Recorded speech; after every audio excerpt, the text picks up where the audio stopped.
नमस्कार बच्चों, आज हम क्लास 10th की सामाजिक विज्ञान यानी कि एसएसटी की वर्कशीट करने जा रहे हैं। ये आपकी एसएसटी की वर्कशीट नंबर 78 है और इसकी डेट है 2 फरवरी 2022। ठीक है, तो इस अध्याय में हम इस वर्कशीट में हम क्या पढ़ रहे हैं, आपकी इतिहास की किताब का अध्याय नंबर 3। ठीक है, क्या है पाठ का नाम, भारत में राष्ट्रवाद। तो इस चैप्टर के अंतर्गत हमने आपको असहयोग आंदोलन के बारे में बताया था, फिर उसके बाद हमने आपको सविनय अवज्ञा आंदोलन के बारे में भी बताया था। आज हम बात करेंगे कि सविनय अवज्ञा आंदोलन में कौन कौन से सामाजिक समूहों ने भागीदारी की थी। ठीक है, अब बेसिकली सविनय अवज्ञा आंदोलन क्या था वो तो मैं बता चुकी हूँ आपको। बस अब इस आंदोलन में पार्टिसिपेट किन किन लोगों ने किया था तो हम वो जानेंगे। पहली बात, किसानों ने भाग लिया था, और किसान कौन से, अमीर गरीब दोनों ही किसानों ने भाग लिया था। लेकिन अमीरों का भाग लेने का उद्देश्य कुछ और था, अमीर किसानों का भाग लेने का उद्देश्य कुछ और था। तो क्या था वो उद्देश्य, देखो जानते हैं। संपन्न किसान मतलब अमीर किसान जैसे कि गुजरात के पाटीदार और उत्तर प्रदेश के जाट जो हैं वो इस आंदोलन में सक्रिय थे। उन्होंने अपने समूह को एकजुट किया और कई बार अनिच्छुक सदस्यों को, यानी कि जो इस आंदोलन में भाग नहीं लेना चाहते थे उनको भी फोर्सफुली इस आंदोलन में भाग लेने के लिए मजबूर किया। ठीक है, इन लोगों के लिए स्वराज की लड़ाई का मतलब था भारी लागान के खिलाफ, मतलब जो ज़्यादा से ज़्यादा टैक्स वसूला जाता है उसको कम कर दिया जाएगा अगर ये आंदोलन सक्सेसफुल होता है, तो इनका ये मतलब था। ठीक है, और वहीं अगर दूसरी तरफ हम बात करें गरीब किसानों की, तो उनका क्या मानना था कि जो उन्हें जमींदारों को भाड़ा देना पड़ता ना, किराया देना पड़ता है ज़मीन इस्तेमाल करने के बदले, खेती करने के बदले में, वो कम कर दिया जाएगा। तो जो गरीब किसान है वो तो काफ़ी लंबे समय से अपने लिए आंदोलन चला रहे थे, रेडिकल आंदोलन। ठीक है, और ये रेडिकल आंदोलन किसके नेतृत्व में चलाए जाते थे, समाजवादी लोगों के द्वारा और कम्युनिस्टों के द्वारा। ठीक है, फिर हम देखते हैं कि व्यवसायी वर्ग ने भी इसमें भाग लिया।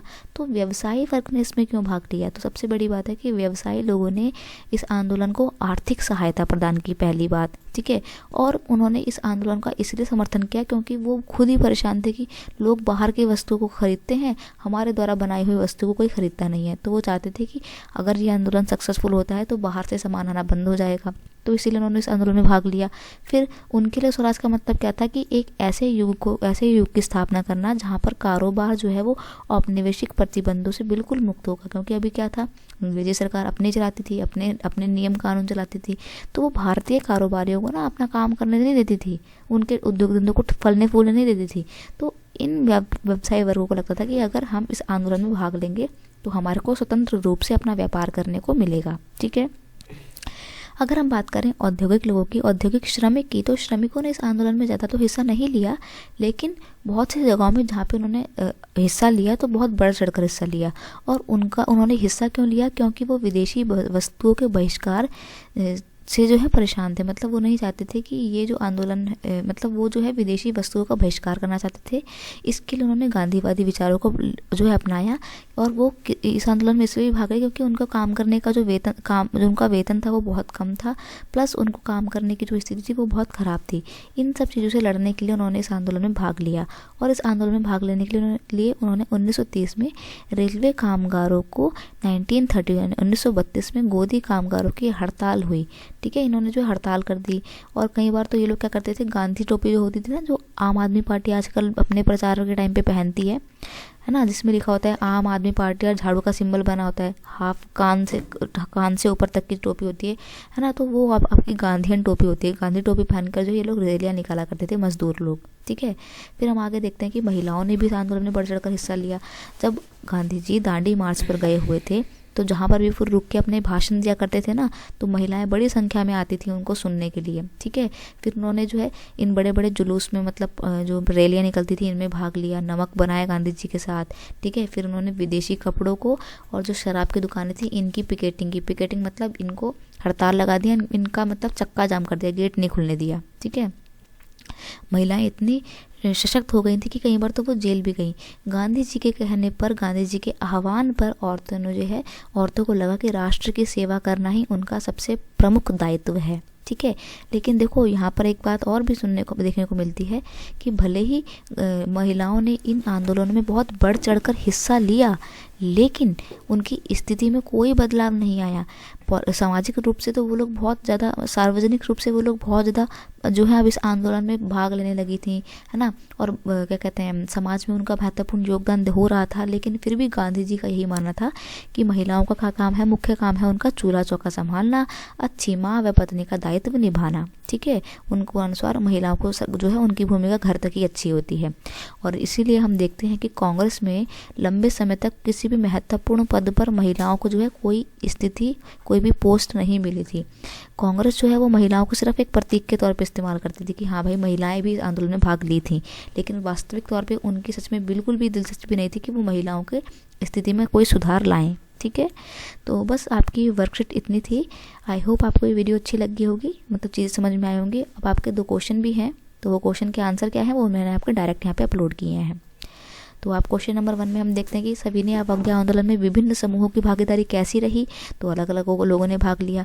कहीं गुजरात के अमीर किसानों ने लिया क्योंकि वो लगान के खिलाफ थे, गरीब किसानों ने लिया क्योंकि वो जो है भाड़ा कम करवाना चाहते थे, और अमीर धनी जमींदारों ने क्यों लिया, धनी वर्ग के जो व्यापारी लोग थे उन्होंने इस आंदोलन में भाग लिया क्योंकि वो विदेशी व्यापार, क्योंकि जो ब्रिटिश नीतियां थी, जो औपनिवेशिक नीतियां उनके व्यापार को प्रतिबंधित करती थी, वो उनको समाप्त करना चाहते थे।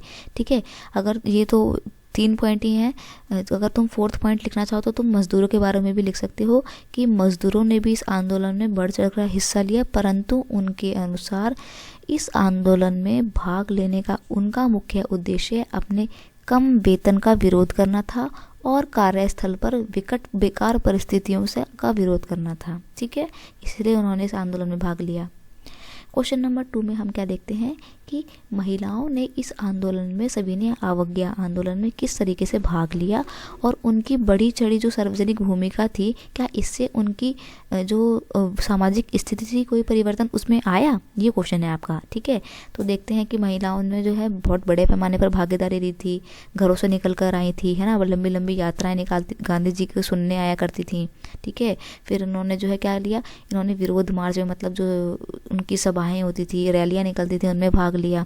नमक बनाया गांधी जी के साथ, विदेशी कपड़ों की और शराब की दुकानों पर धरना प्रदर्शन किया। ठीक है, और हम देखते हैं कि जो भी महिलाएं इस आंदोलन में भाग ले रही थी वो ज़्यादातर शहरों से थी, और जो शहरों की थी वो भी उच्च वर्ग के लोगों की थी। ठीक है, ऊंची जाति के लोगों की घर की महिलाएं आ रही थी, नीची जाति के लोगों की महिलाएं नहीं आ रही थी। और अगर गांव में देखते हैं तो गांव में देखते हैं कि जो अमीर किसान थे सिर्फ उनके घर की ही औरतें आती थी, गरीब किसान की जो औरतें होती थी वो तो भाई अपने काम का जो है व्यस्त रहती थी, वो इस आंदोलन में भाग नहीं लेती थी। ठीक है, फिर हम देखते हैं कि महिलाओं ने जो है इस आंदोलन में इसलिए बढ़ चढ़कर हिस्सा लिया क्योंकि उनको लगता था कि जो राष्ट्र की सेवा है वही उनके लिए परम कर्तव्य है। ठीक है, फिर हम यहाँ पे देखेंगे कि फिर भी इसका मतलब यह नहीं है कि सार्वजनिक भूमिका में महिलाओं की जो भूमिका बढ़ने का मतलब यह नहीं था कि महिलाओं की स्थिति की कल्पना के तरीके में कोई आमूलचूल परिवर्तन आए। नहीं, ऐसा बिल्कुल भी नहीं कि महिलाओं की स्थिति में कोई परिवर्तन आया।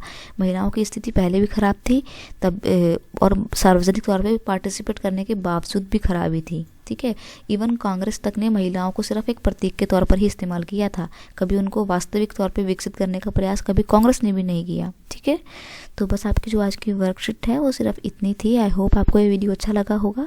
तो अगर आपको ये वीडियो अच्छा लगता है इसे अपने दोस्तों के साथ और क्लास ग्रुप में शेयर कीजिए, वीडियो को लाइक कीजिए और कमेंट करके बताना वीडियो कैसा लगा, और मेरे चैनल पर नए हो तो सब्सक्राइब करना मत भूलना। मिलते हैं नेक्स्ट वीडियो में नेक्स्ट वर्कशीट के साथ, तब तक के लिए thank you so much, bye bye.